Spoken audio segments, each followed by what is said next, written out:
What's up, Health Theory fans? This episode is brought to you by our friends at the Great Courses Plus. If you've been watching the show, you've probably heard me talk about how impactful the keto diet has been on my own life in terms of reducing inflammation. And I wanted to put together this special episode, which is a collection of some of the brightest minds in the keto space to help you understand why the keto diet can be so impactful, the myths you should look out for, and how to determine if it's right for you. Enjoy and be legendary. What is the keto diet? Why is it that people need fat? And what's the experience that you think that they'll get out of switching their diet around? Well, so that's a very complex question, and there's a complex equation behind it. But people need fat. Fat is provides not just burnable calories, fuel, but fat. Certain types of fat play critical roles in the creation of cell membranes, in the communication between cells, in certain hormone precursor situations. Certain amount of body fat is just sort of requisite to be healthy in the first place. So we're not all striving to be 2% body fat people. But the idea that fat makes you fat has been long dispelled. I mean, that's a quote from Susan Powter back in the 80s, right? And it still somehow made its way into medicine for some unknown reason, because the research has been very clear. We need certain amount of fat in our diet, and that's kind of the beauty of keto, for instance, is that we look at how we can take this millions of years of evolution and harness it to become really good at burning fat, to become less dependent on glucose, to spare the protein that we otherwise would be burning for calories. And it's all part of this great system that we evolved. I don't want to co-opt your show here, but I want to talk to you about something. Please. Okay. We talk about metabolic flexibility a lot now in this new era of macros. Metabolic flexibility simply means that you are able to extract energy from the fat on your plate, the fat on your body, the carbohydrates on your plate, the glycogen in your muscles, the glucose in your bloodstream, the ketones that your liver makes. That's flexibility. That's getting energy from all these different substrates and not become dependent on burning protein to create glucose. Yeah, so keto is a low-carb, high-fat, moderate protein lifestyle. I kind of feel like there is not a one-size-fits-all with diets, but for me, the thing that I hear over and over is it's like the thing that really helps people who feel like they have tried everything else and nothing else has worked. But ultimately, I feel like that's the way that we were really meant to be eating to begin with. I don't think that all of these processed foods and all the things that are so high in sugar was what we were supposed to be eating. So now switching to this way of eating, I feel so much better. I actually grew up thinking that I had really bad stomach issues and had to get all kinds of testing because I was always feeling sick all the time. And then when I switched to keto, I was like, it was totally gone. And then on top of that, in just 1 year, I had lost 100 pounds. So it's like, obviously, the only thing that I changed with what I was eating. So to me, that was kind of like, all right, like this, we're going in the right direction. The cholesterol myth. Walk me through what parts of the cholesterol numbers people should be caring about, not caring about, because in my own life, I went through a period that lasted probably for about 2.5 years where I was essentially doing rabbit starvation. Right. So I was eating basically chicken breast, right, broccoli, nothing on it, no oil, nothing. It felt amazing. I felt terrible. Right, exactly. Absolutely horrifying. Right. But damn, I was lean. Yep. And it was amazing.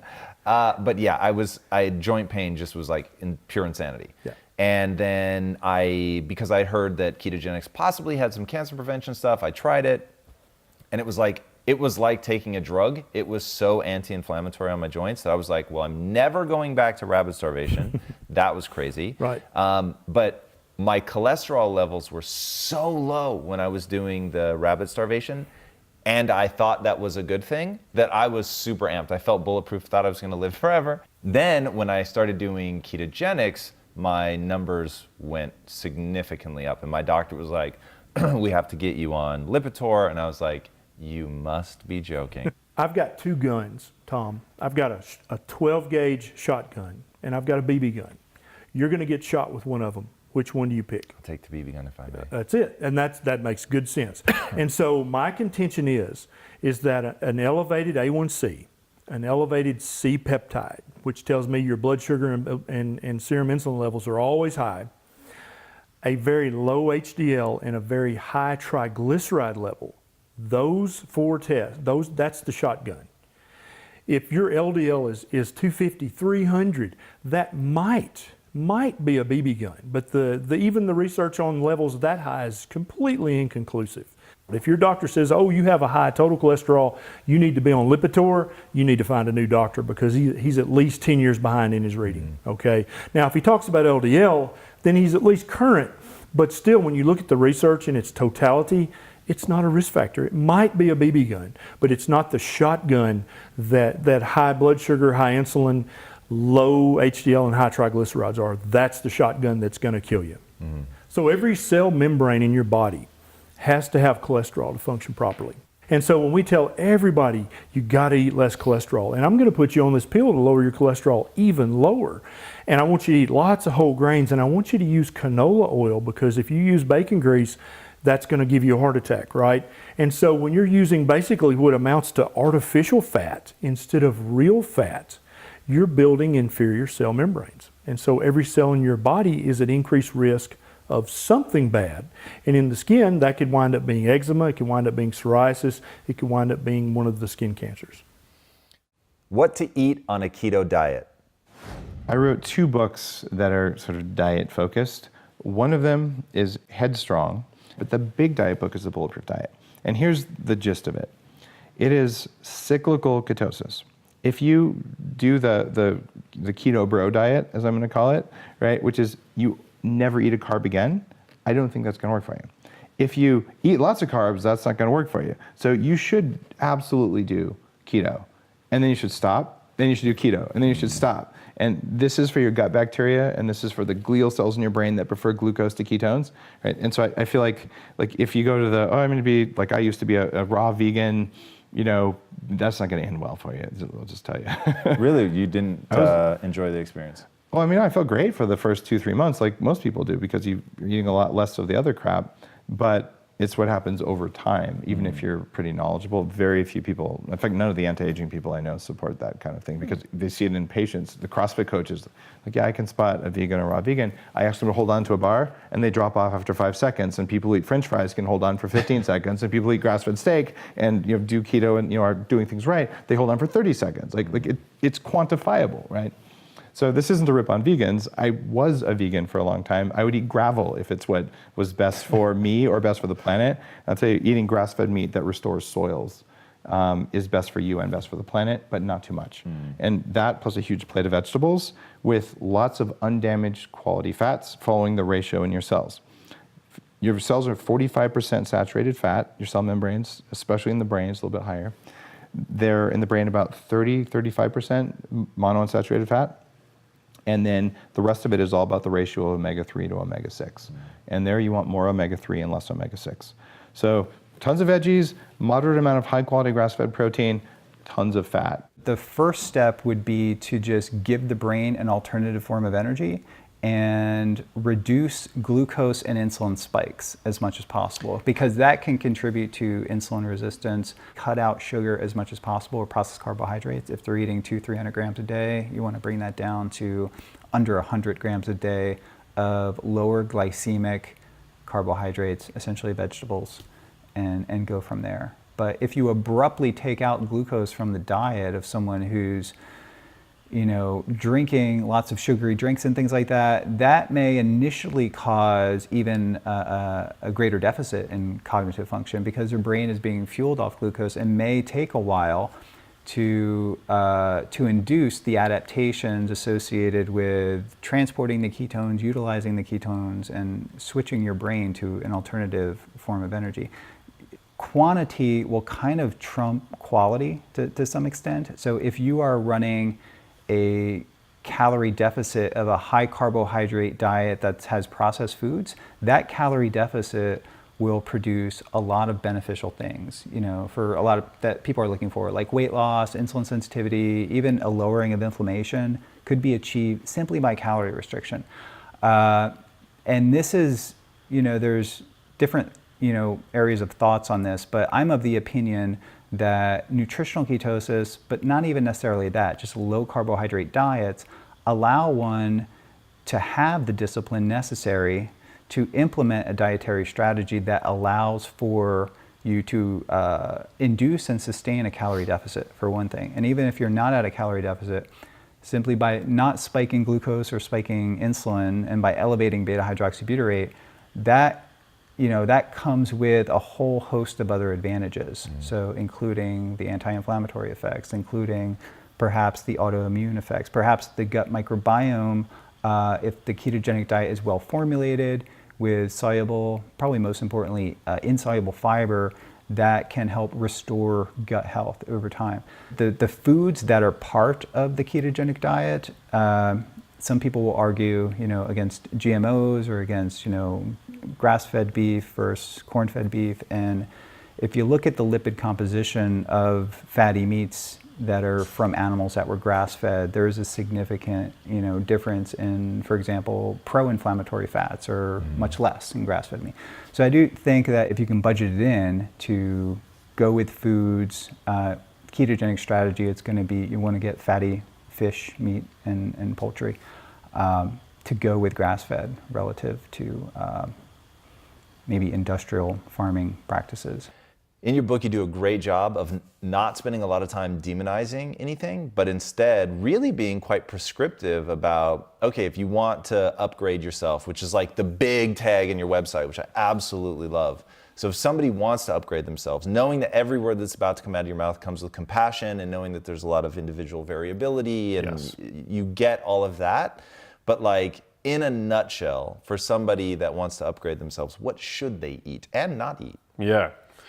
So, opt for foods that are nutrient dense. One of the easiest things that I recommend that people can do every single day is to consume what I call a large fatty salad. I think it's one of the best ways to really check off so many of your nutritional boxes, to get an abundance of dietary fiber that the microbes that live in your large intestine love to consume. And when I say fatty, I don't mean, throwing on tortilla strips and cheese and ranch dressing. I mean, taking a bowl of dark leafy greens, kale, spinach, which are, top sources of magnesium, which 50% of people do not consume adequate amounts of, folate, arugula. Arugula is a top source of nitrates, dietary nitrate, really important in terms of increasing blood flow to the brain. One single high nitrate meal might actually improve cognitive function. It's that powerful. Dousing those dark leafy greens with extra virgin olive oil, which research has shown out of Barcelona, Spain, the PREDIMED study, you can consume about 1 liter a week to better cognitive function, cognitive health, cardiovascular health, and it might even help you lose weight because it's so anti-inflammatory. Actually, there's a compound in extra virgin olive oil that is as anti-inflammatory as low-dose Advil, but without any of the potential for negative side effects. And importantly, you need to have fat in that salad because fat allows many of the most important nutrients in the salad to become bioavailable. So I talk a lot about in this book, which I think is bringing, especially, there's a lot, I think actually that there's a lot of new information that I bring to the conversation, but I talk particularly about carotenoids and how research has shown out of University of Georgia that by eating lutein and zeaxanthin, by supplementing with these carotenoids, you can actually boost visual processing speed by 20%, even if you're young and healthy. So these are young and healthy people that are already considered to be at the peak of their cognitive prowess. Visual processing speed is so important. Think about it in terms of responding to visual stimuli, driving, athletic performance, sports performance, things like that. Video games. Video games. Yeah, absolutely. So dark leafy greens are abundant in these two carotenoids, and they're only absorbed through the digestive tract when in the presence of fat. You don't absorb any of them unless you're consuming them with fat. So like that fat-free dressing, throw that in the trash.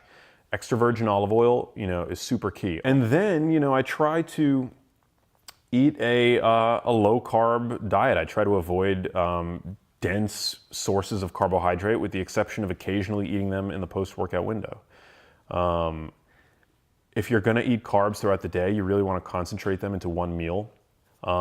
It seems that when you consume your carbs concentrated into one meal, less insulin is required to clear those carbs from circulation, that glucose from circulation, as opposed to if you were to spread them out over the course of the day, which makes that old advice to eat 6 small meals throughout the day particularly bad, because insulin seems to be able to compound on itself.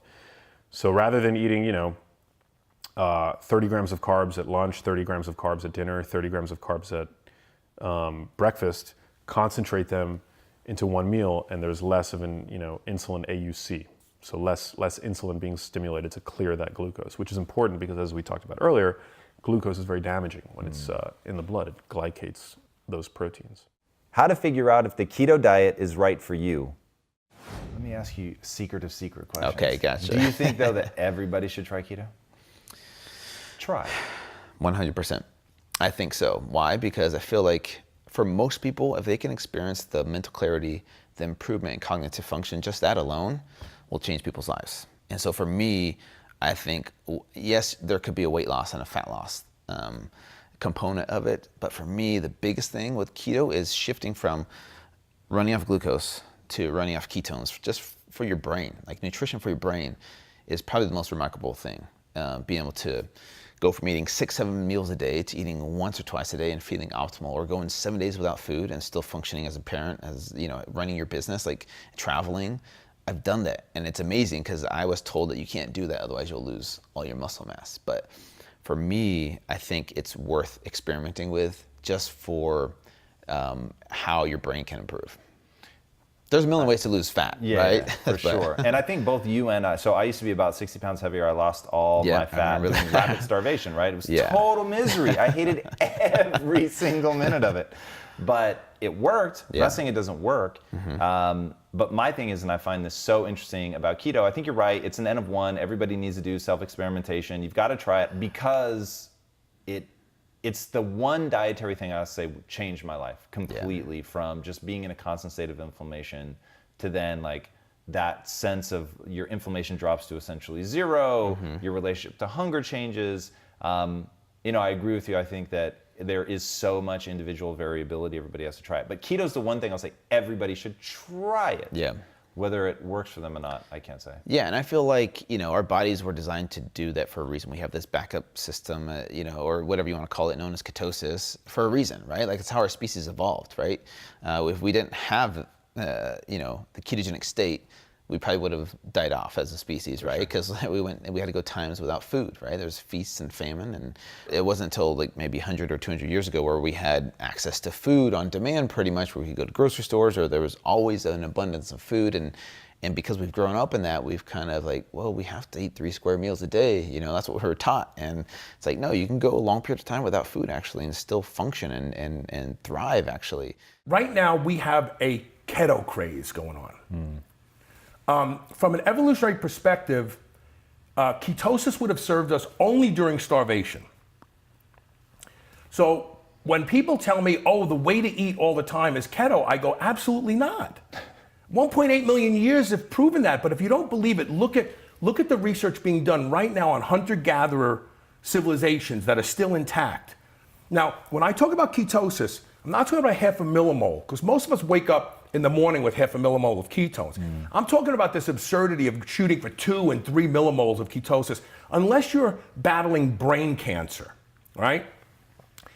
This is actually not a good idea, because it actually shifts mRNA and DNA to think that you're in a starvation state. If you're eating 90% fat all the time, your body thinks, wow, this person sucks at finding food.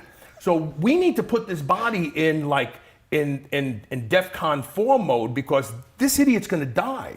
So let's shut down the thyroid, let's do all these things to preserve until we can get out of this jam we're in.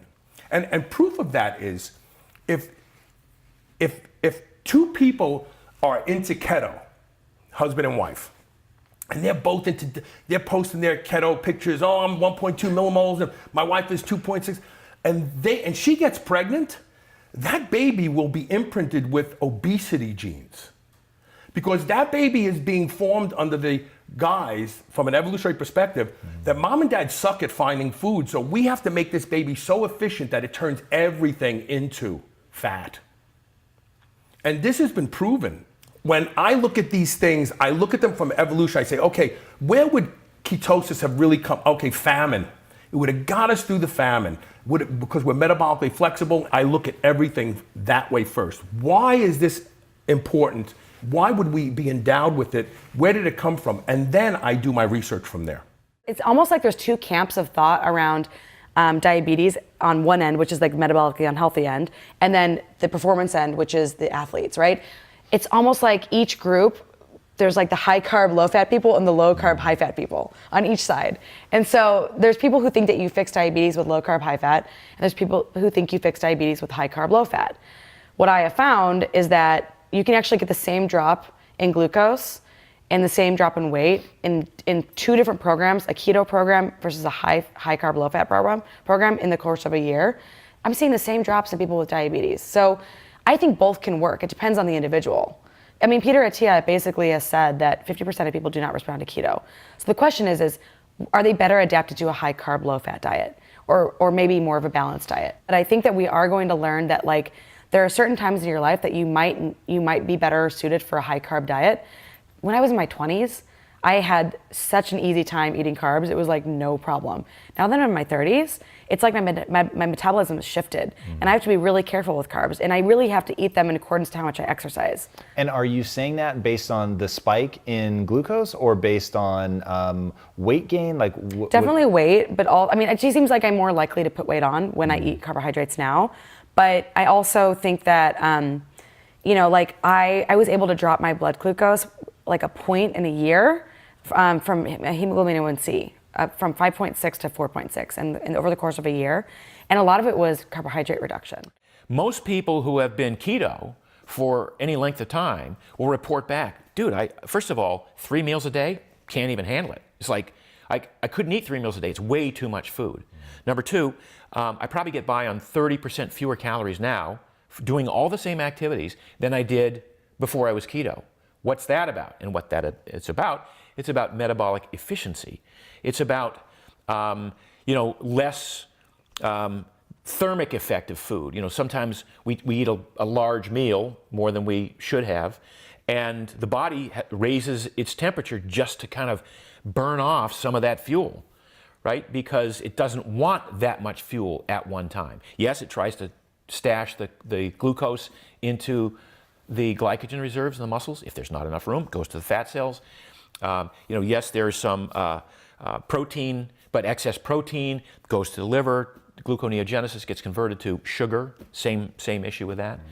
So all of these elements of efficiency, now you don't need as much protein because you're sparing protein instead of deaminating it and then peeing it out all the time.